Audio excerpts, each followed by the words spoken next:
धन धन सतगुरु तेरा ही आसरा। एमएसजी जीफा आर्ट कॉलेज में आपका स्वागत है।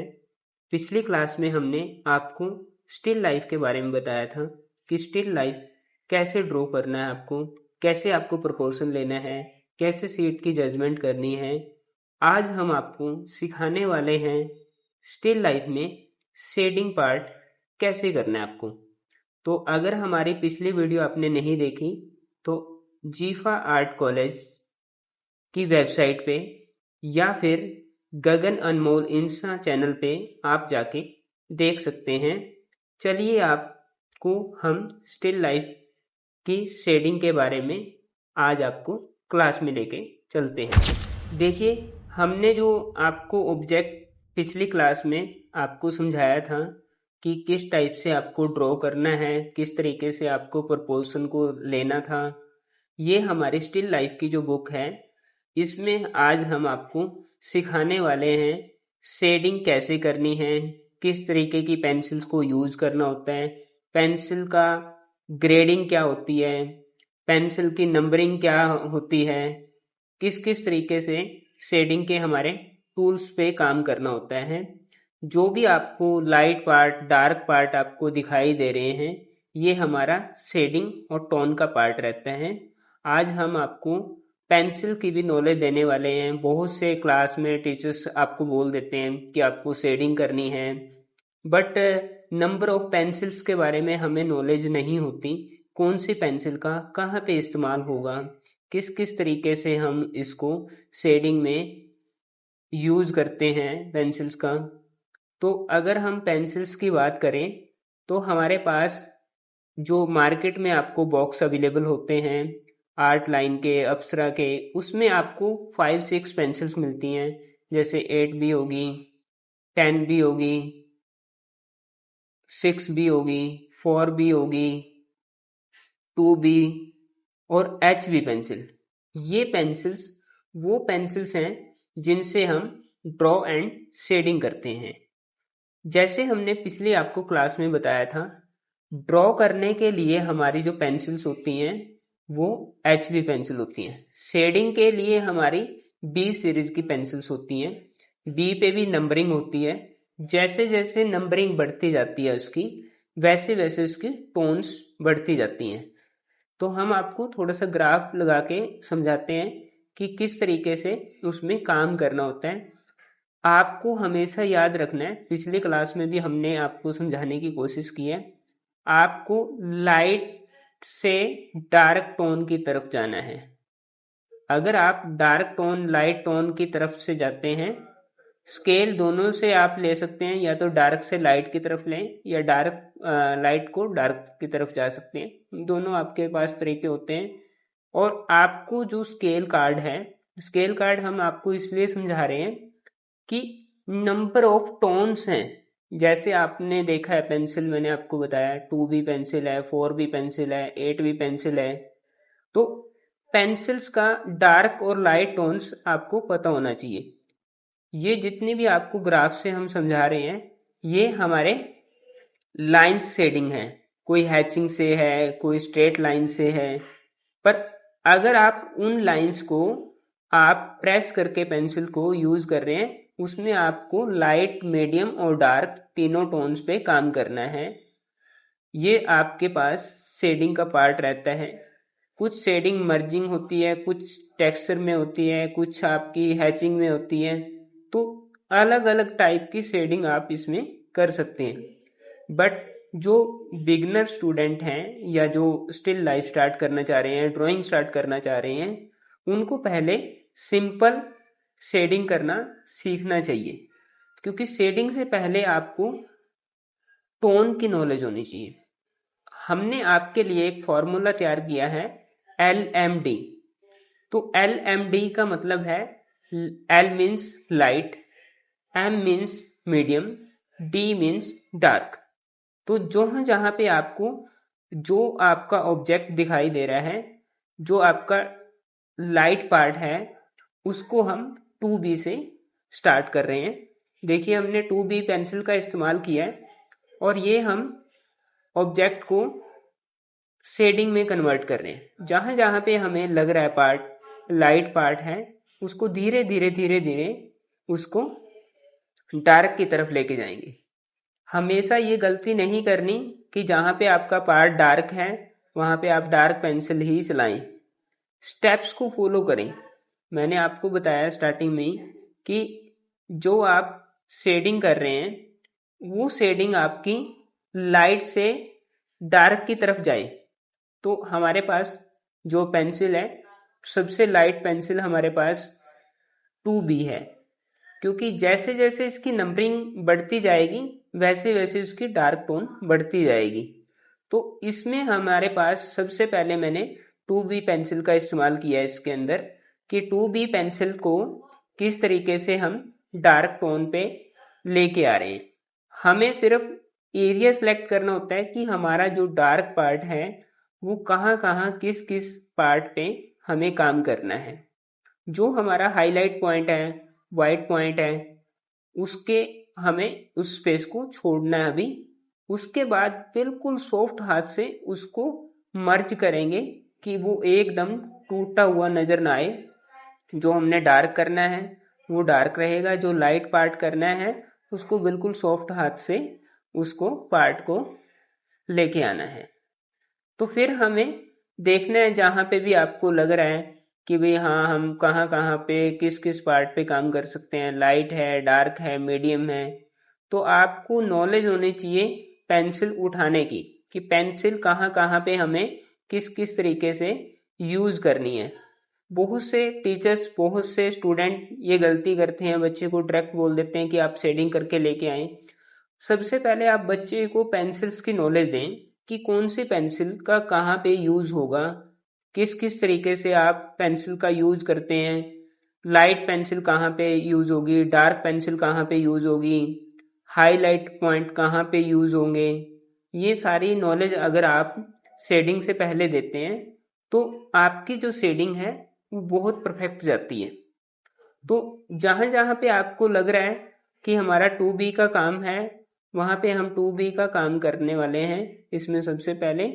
फिर हम step by step dark tone पे जाएंगे कि आपको कहाँ पे किस एरिया में डार्क टोन नजर आ रही है।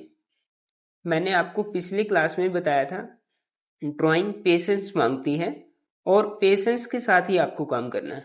अब हमारे 2B पेंसिल का हमने इस्तेमाल होने के बाद हम 4B पेंसिल का इस्तेमाल कर रहे हैं, क्योंकि मैंने आपको बताया ड्राइंग आपको स्टेप बाय स्टेप करना है। अब हमने क्या किया, पहले 2B का इस्तेमाल किया था, अब HB। अब आपको कैमरे में दिखाई दे रहा है कि HB जो पेंसिल है वो डार्क किससे डार्क है, 2B से। तो थोड़ा सा उसमें हमारे टोन का फर्क पड़ा है, आप देख पा रहे हैं। तो थोड़ा थोड़ा ऑब्जेक्ट हमारा डार्क की तरफ जा रहा है, बट डार्क उसी एरिया को डार्क करेंगे जो डार्क एरिया हमें नजर आ रहा है, दिखाई दे रहा है जो हमारा, उस पार्ट को हम डार्क टोन करते चले जाएंगे। ये आपको स्टेप बाय स्टेप फॉलो करना है क्लास में, कि आपको 2B का इस्तेमाल सबसे पहले हुआ हमारा, उसके बाद हमने उसी पार्ट पे जहां पे आपने 2B का इस्तेमाल किया था अब हम उसी पे 4B पेंसिल का इस्तेमाल कर रहे हैं। मैं आपकी फिर नॉलेज के लिए बता दूं, जैसे जैसे हमारी पेंसिल्स की नंबरिंग बढ़ती जा रही है वैसे वैसे हमारी शेडिंग में डार्कनेस बढ़ती जाएगी। तो हमेशा याद रखें जब भी आपको पेंसिल का चयन करना है, पेंसिल का यूज करना है, वो स्टेप बाय स्टेप को ही फॉलो करते जाना है कि डायरेक्ट आप कोई भी पेंसिल ना उठाएं। और बी सीरीज की जो स्टूडेंट लर्नर स्टूडेंट हैं जिन्होंने अभी कोर्स ज्वाइन किया है वो बी सीरीज की पेंसिल ड्राइंग के लिए ना यूज करें। ड्राइंग के लिए आप HB पेंसिल का इस्तेमाल करें, क्योंकि आप बार बार अगर इरेज करते हो, शेडिंग वाली पेंसिल को अगर आप ड्राइंग में लेके आते हो तो आपका जो शीट है वो डार्क टोन हो जाती है, जिससे वो आपकी शीट खराब हो जाती है। शीट पे कभी भी स्क्रैच या ब्लैकनेस नहीं नजर आनी चाहिए। शीट आपकी बहुत ज़्यादा शार्प होनी चाहिए, क्योंकि ये भी चीज़ें मैटर करती हैं कि जिस ऑब्जेक्ट को आप बना रहे हो, जिस सीट को आप बना रहे हो, उसको कितनी डिटेलिंग से बना रहे हो आप, कितने ऑब्जर्वेशन आपकी यूज़ है। अब हम 6B का इस्तेमाल करेंगे। जो डार्क पार्ट है हमारे, मैंने आपको पहले भी बताया कि हम स्टेप बाय स्टेप इसको शेडिंग में कन्वर्ट करते जा रहे हैं उसको।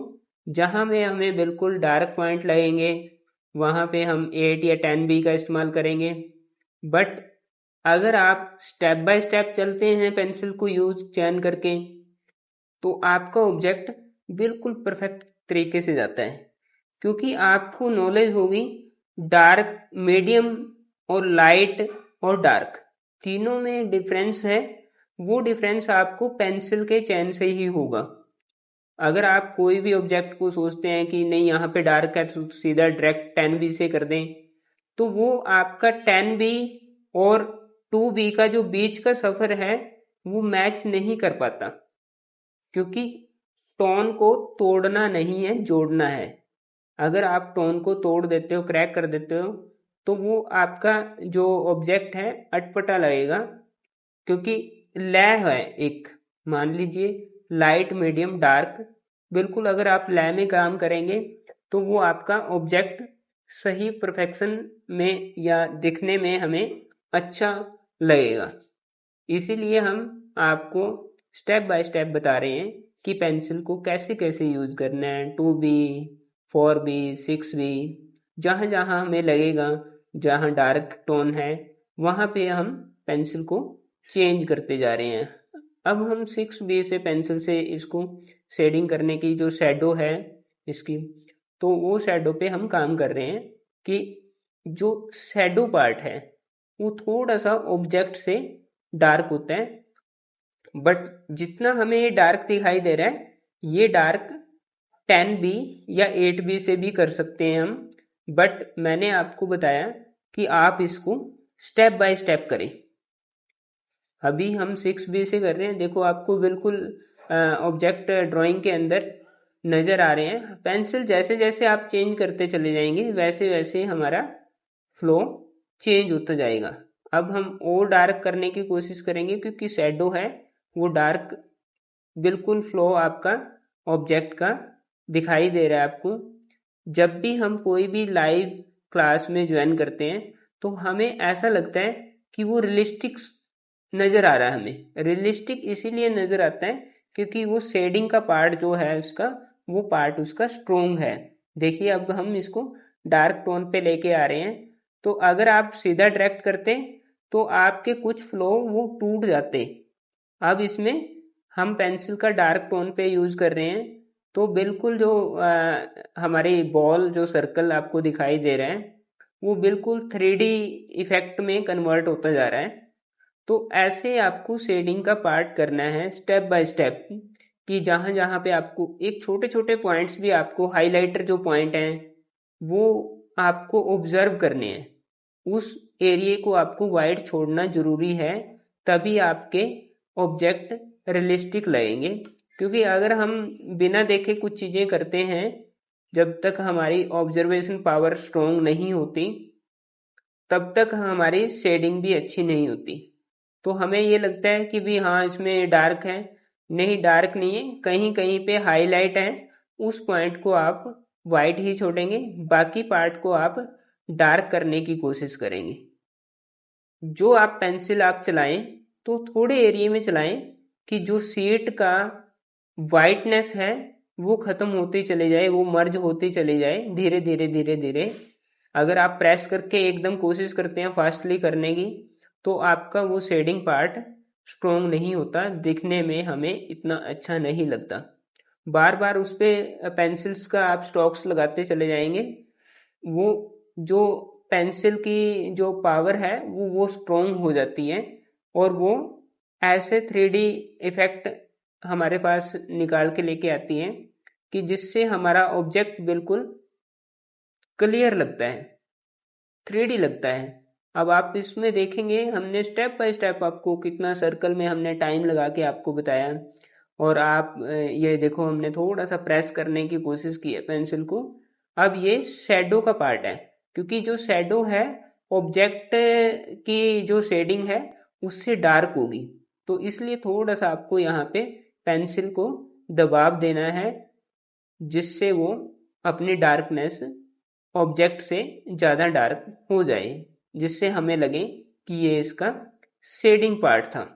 ये हमारे ऑब्जेक्ट आपको दिखा रहे हैं जो स्टम्प टूल हैं, ये मर्ज करने के लिए काम आते हैं। जब भी हमें कोई लाइट पार्ट या कई पार्ट हमें लगते हैं कि बिल्कुल ये सॉफ्ट पार्ट हैं, वो सॉफ्टनेस दिखाने के लिए हम स्टम्प टूल का यूज करते हैं। ये बड़ी अच्छी मिक्सिंग होती है इनसे। जो आपके पास साइड में जो आपने शेडिंग की है तो उसको बेस से और शेडिंग से जो बीच में का गैप है वो उससे मर्ज करता है। मैंने आपको पहले बताया था शेडिंग को हमें तोड़ना नहीं है, उसको जोड़ना है। अगर आप एक साइड आपने लाइट किया है और एक साइड डार्क किया है, जो मीडियम टोन है वो मीडियम टोन हम स्टम्प टूल से भी ले सकते हैं कि उसका फ्लो ना टूटे। अगर फ्लो नहीं टूटता तो हमारा ऑब्जेक्ट और भी रियलिस्टिक लगता है। तो जो भी बच्चे स्टम्प टूल का यूज कर रहे हैं तो उसकी ड्राइंग की जो मिक्सिंग है बड़ी अच्छी होती है। कहीं पे अगर आपको लगता है भी हाँ यहाँ पे मेरा वाइट स्पेस नजर आ रहा है, मुझे सीट के जो सरफेस है वो नजर आ रहा है, तो आप उसको शेडिंग के ऊपर से भी कर सकते हैं जिससे वो अच्छी मिक्स हो जाते हैं। सीट के जो टेक्सचर है और पेंसिल का टेक्सचर है वो बिल्कुल उससे मैच होके बढ़िया आपकी शेडिंग को, मतलब जो दिखने की जो पावर है, विजुअलाइजेशन है, वो स्ट्रोंग हो जाती है उससे। तो आप स्टम्प टूल का भी यूज कर सकते हैं, फिंगर का भी यूज कर सकते हैं, ईयरबड का भी यूज कर सकते हैं। जिनके बच्चों के पास अभी स्टम्प टूल नहीं है तो वो ईयरबड का भी यूज कर सकते हैं, नहीं तो आप के फिंगर से भी ये काम हो सकता है। But tool very important task, क्योंकि जितने अच्छे हमारे पास टूल होंगे, इरेजर अच्छी होंगी। मोनो जीरो इरेजर का भी हम टूल का बताएंगे कि कहाँ पे क्या क्या रूल होते हैं। ये नॉर्मल इरेजर से हमने वो वाइट स्पेस को क्लियर करना है जो कहीं हाथ लग जाता है हमारे सीट पे, या कई बार ऐसा होता है ऑब्जेक्ट की शेडिंग बाहर आ जाती है, तो उसको आपने इरेजर से इरेज करना है कि हमारा ऑब्जेक्ट पे फोकस, ऑब्जेक्ट हमें क्लियर नजर आए। वो बैकग्राउंड पे जो हमारे हैंड लगे हैं या कुछ भी हुआ है वो हमने क्लीन करना है अच्छे तरीके से कि हमारा ऑब्जेक्ट बिल्कुल सही आए। ब्रश से भी आप इसको साफ कर सकते हैं। और जो हमारा वाइट पार्ट रहता है उसको हमने बिल्कुल इरेजर से क्लीन कर दिया है। हमारा जो ये ऊपर वाला हिस्सा है इस पे हमने इसलिए आपको टाइम से बताने की कोशिश की है, टाइम लगा के, कि आपका जो शेडिंग स्किल है वो अगर आपको इस वीडियो से समझ में आते हैं तो आप कोई भी ऑब्जेक्ट की शेडिंग अच्छे से कर सकते हैं। आपको बार बार शेडिंग क्लासेस में जाने की ज़रूरत नहीं है। अगर आपको इसको फॉलो करके और आप लाइव ऑब्जेक्ट बनाने की कोशिश करेंगे तो आपके भी ऑब्जेक्ट बिल्कुल 3D में आपको नज़र आएंगे। देखिए बिल्कुल बॉल आपको ऐसी 3D लग रही है जैसे रियल में ये सीट के ऊपर रखी हुई है। तो आपको ये चीज़ का ध्यान देना है कि जैसे ये कंप्लीट हुआ है अब हमारा शेडिंग का जो नीचे वाला पार्ट होगा उस पे भी हम काम करने वाले हैं। जो हाइलाइटर पॉइंट थे हमने हाईलाइट पॉइंट छोड़ दिए हैं इसमें। अब हमारा नीचे वाला पार्ट स्टार्ट होता है। तो नीचे वाले पार्ट पे भी हम इसी तरीके से आपको फॉलो करना है। सबसे पहले जो पेंसिल्स का चयन करना है वो आपको 2B से स्टार्ट करना है। 2B, 4B, 6B, 8B, 10B, जो भी आपके पास अवेलेबल होती हैं पेंसिल्स टाइम पे, तो आपको इस चीज़ का ध्यान रखना है। कई बार ये चीज़ें हमें पता नहीं होती कि कौन सी पेंसिल कहाँ पे यूज़ होगी। तो सेम कंडीशन आपको 2B से स्टार्ट करना है। जैसे जैसे आपको लग रहा है कि हाँ हमारा पार्ट यहाँ पे डार्क है, 4B का इस्तेमाल करेंगे, फिर 6B का पेंसिल का इस्तेमाल करेंगे, फिर उसके बाद 8B का करेंगे। 10B का हम बिल्कुल वहाँ पे करते हैं जहाँ पे हमें शेडो नज़र आ रही है या जहाँ पे बिल्कुल डार्कनेस नज़र आ रही है, बिल्कुल जेड ब्लैक ब्लैक दिखाना है हमें, तो वहाँ पे हम थोड़ा सा प्रेस करके भी चलाने की कोशिश करेंगे पेंसिल को। देखिए अब इसमें एक चीज यहाँ पे नोट करिए, अभी हमने यहाँ पे डार्क टोन की है तो और भी रियलिस्टिक आ गया उसमें, है ना। तो टोन बड़ी अहम रोल अदा करती है शेडिंग के अंदर, कि आप कितनी नंबर ऑफ टोन्स पे काम कर रहे हो, कितनी डार्कनेस पे काम कर रहे हो। तो हमें ये चीज़ें चेक करनी है, जहाँ पे आपको लगता है कि भाई हाँ ये पेंसिल पे आप यूज़ कर सकते हैं, तो उस तरीके से आप इसको इजी वे में आप करने की कोशिश करें। अब हमारा ये नीचे वाला पार्ट स्टार्ट होता है। नीचे वाले पार्ट में जब आप शेडिंग करें तो आपने पेंसिल के स्ट्रोक्स भी चेक करने हैं कि हमारी शेडिंग किस एंगल में जाएगी, स्लांटिंग में है, स्टैंडिंग में है। तो कई कई बच्चे कुछ ऐसे करते हैं जैसे बच्चों को कुछ सिखाया जाता है टीचर के माध्यम से, तो उसका हैंड उसी तरीके से चलना स्टार्ट होता है। तो आपको शेडिंग का फ्लो भी चेक करना है कि वो शेडिंग की जो लाइंस नज़र आ रही हैं वो स्टैंडिंग में है, क्रॉस में है, हैचिंग में है, या स्टैंडिंग लाइंस हैं, स्लांटिंग लाइन है। ये चीज़ों का ध्यान रखना है, क्योंकि शेडिंग करते हुए लाइन का बड़ा अहम रोल रहता है कि उसकी शेडिंग की डायरेक्शन क्या है। अगर आपको डायरेक्शन की जजमेंट करनी आती है तो भी आपका ऑब्जेक्ट बिल्कुल क्लियर नज़र आता है। तो जहाँ जहाँ आपको लग रहा है कि ये पार्ट हमारा डार्क है, ये हमारा पार्ट लाइट है, इस पार्ट पे हमें थोड़ा सा और अच्छा काम करना चाहिए, थोड़ा सा इस पे आप फास्टली भी काम कर सकते हैं, इसमें आपको कोई प्रॉब्लम आने वाली नहीं है। कि पर इस चीज़ का ध्यान रखें, जहाँ पे आपको लग रहा है कि डार्क पॉइंट है, लाइट पॉइंट है, ये चीज़ें आपको बहुत अच्छी स्ट्रोंग हो जाएंगी जहाँ जहाँ पे आपको काम करना है वहाँ पे। अब देखिए, जहाँ पे हमें लग रहा है डार्क पॉइंट है तो हम वहाँ पे थोड़ा सा दबा के पेंसिल्स को क्लियर कर रहे हैं कि ये इन ऑब्जेक्टों पे हमें डार्क टोन करनी है। डार्क टोन तो हम इससे कर सकते हैं 8B या 10B से, बट हमें पहले 2B से एरिया सेलेक्ट कर रहे हैं कि हमारा पार्ट कहाँ कहाँ डार्क है, कहाँ कहाँ हमारा लाइट पॉइंट है, कहाँ पे हमारे हाईलाइट पॉइंट है। हाईलाइट पॉइंट को हम बिल्कुल छोड़ रहे हैं प्लेन वाइट, कि उस पे हमें शेडिंग करने की ज़रूरत नहीं है। बट हमें पहले ये भी चयन करना होगा कि किस किस एरिया में हमारी डार्क टोन जाने वाली हैं, वो भी हम सिलेक्ट करेंगे। तो सिलेक्ट करते करते उसकी डार्कनेस बढ़ाते चले जाएंगे स्टेप बाय स्टेप। जहाँ पे हमें लग रहा है कि हाँ इस एंगल से हमें ये लाइन ज़्यादा अच्छी सीधे से हमने करनी है, तो उस तरीके से हम कर सकते हैं। फिर हम जहाँ पे हमें लग रहा है कि हाँ यहाँ से एक्स्ट्रा हो गया, उसको इरेजर से भी आप क्लीन कर सकते हैं, तो ये कोई प्रॉब्लम नहीं है। बट शेडिंग में ये बात आपको बहुत सीखने वाली बात है कि लाइन की डायरेक्शन क्या है।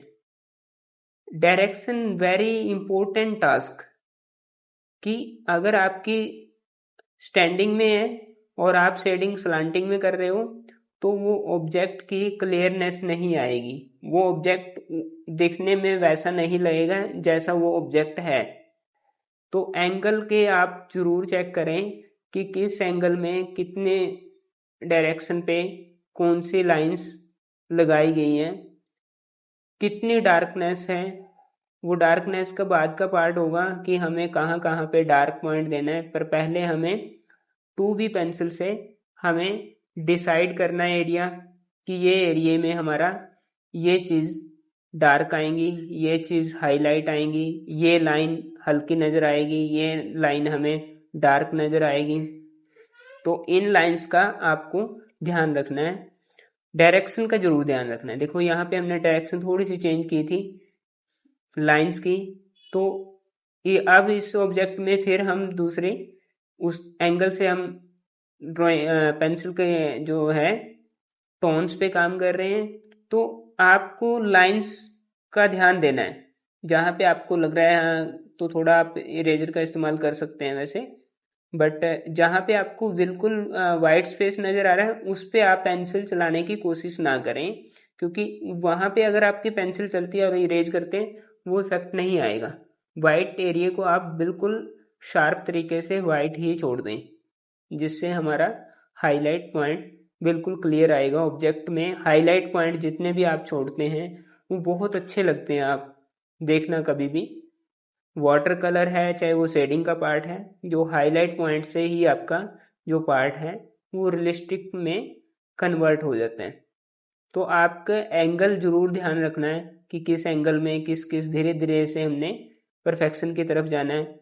और इसमें हमने एक साइड में एक लाइन लगा के वाइट लाइन छोड़ी है, उसमें हमने शेडिंग नहीं करी है, क्योंकि जब मैंने आपको पिछली क्लास में भी बताया था कि ऑब्जेक्ट को आप ऑब्जेक्ट के तरीके से ना सोच के उसको लाइन में सोचने की कोशिश करेंगे तो वो आपका ऑब्जेक्ट कंप्लीट होने के बाद पता चलेगा कि मैंने इतना अच्छा ऑब्जेक्ट पे काम किया है।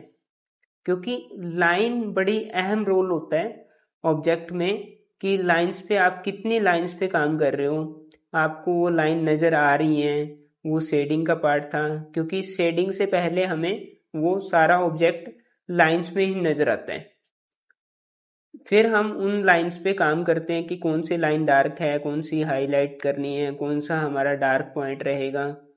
अब ये पॉइंट हमारे जितने भी हैं तो हमें एरिया सेलेक्ट करना है कि भाई इस एरिया में इतने इतने पार्ट पे हमारा डार्क ऑब्जेक्ट है, इतना लाइट ऑब्जेक्ट है और इतना मीडियम ऑब्जेक्ट है।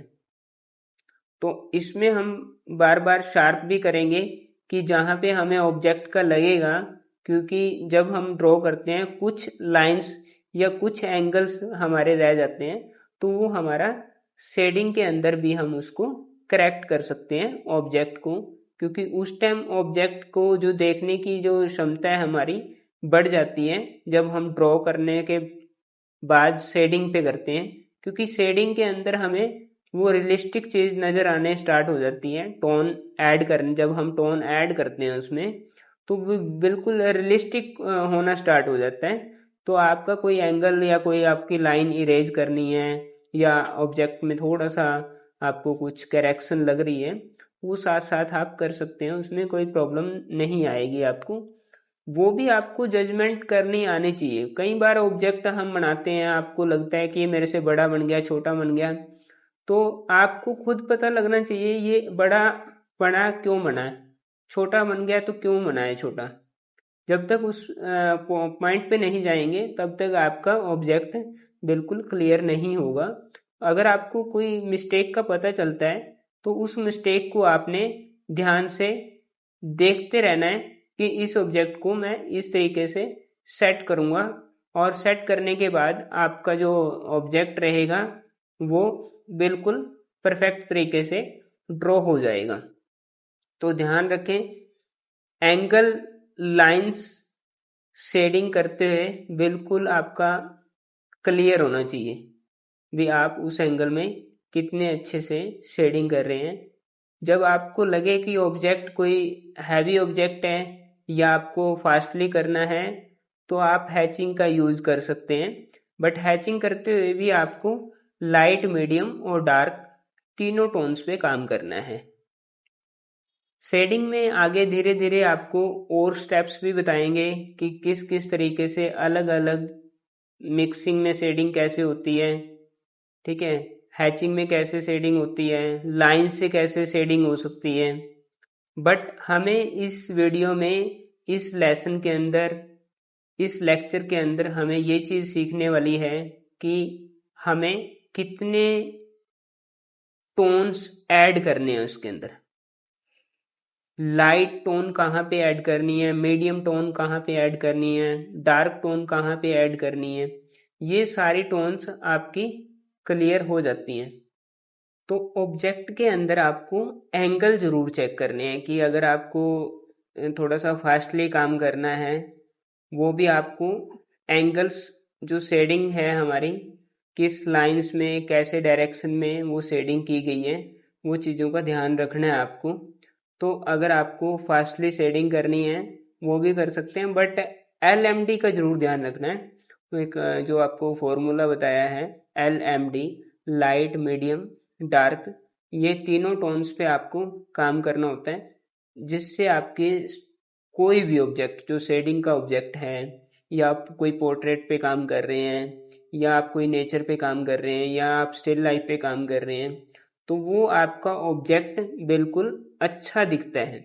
हमारी जो आइज़ से हम उसको विजुअलाइजेशन से हम उसको चेक करते हैं, देखते हैं, तो वो हमें बिल्कुल 3D इफेक्ट में नज़र आता है टोन ऐड करने के बाद, क्योंकि हमें उसमें नंबर ऑफ टोन नज़र आती हैं। तो आपने शेडिंग के साथ साथ लाइट, मीडियम, डार्क तीनों टोन्स पे आपने काम करना सीखना है और पेंसिल का चयन करना सीखना है। शेडिंग के अंदर सबसे इम्पोर्टेंट टास्क जो मैंने आपको बताया है, पेंसिल का कहाँ कहाँ पे कौन कौन सा यूज किस एंगल में करना है। लाइट पेंसिल सबसे पहले आपको 2B का इस्तेमाल करना है, फिर आपको 4B का इस्तेमाल करना है, फिर 8B का इस्तेमाल करना है, फिर 10B का इस्तेमाल करना है। जब आपका ऑब्जेक्ट कंप्लीट हो जाता है तो उसके बाद आपको इसको चेक करना है कि हमारा किस पार्ट पे हमें और डार्कनेस ऐड करने की ज़रूरत है। उसको हम 8B या 10B से भी कर सकते हैं, जो फाइनल स्ट्रोक्स हैं। बट सबसे पहले हमें जो पेंसिल है वो 2B से ही हमने उसको पॉइंट्स को नोट करना होता है।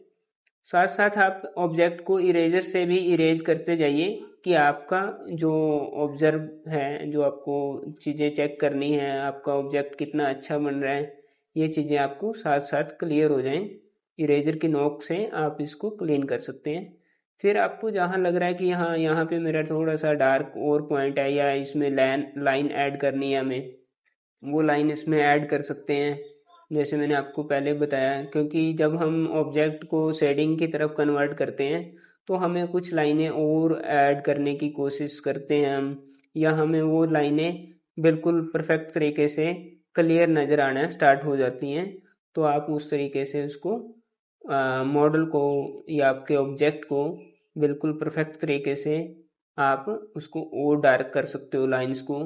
जहाँ पे आपको लग रहा है यहाँ पे आपको 2B पेंसिल से या डार्क पेंसिल से इस्तेमाल करने की ज़रूरत पड़ रही है, वहाँ पे आप पेंसिल का चेंज कर सकते हैं। तो आपका जो ऑब्जेक्ट है, आप इसको देख रहे हैं, तो बिल्कुल हमारा जो ऑब्जेक्ट है फाइनल स्टेज पे जो नज़र आ रहा है आपको, बिल्कुल रियलिस्टिक की तरफ हम जा रहे हैं। तो अगर आप इस तरीके से शेडिंग में कोशिश करते हैं करने की, तो आपका ऑब्जेक्ट बिल्कुल परफेक्ट तरीके से अच्छा लगेगा ये।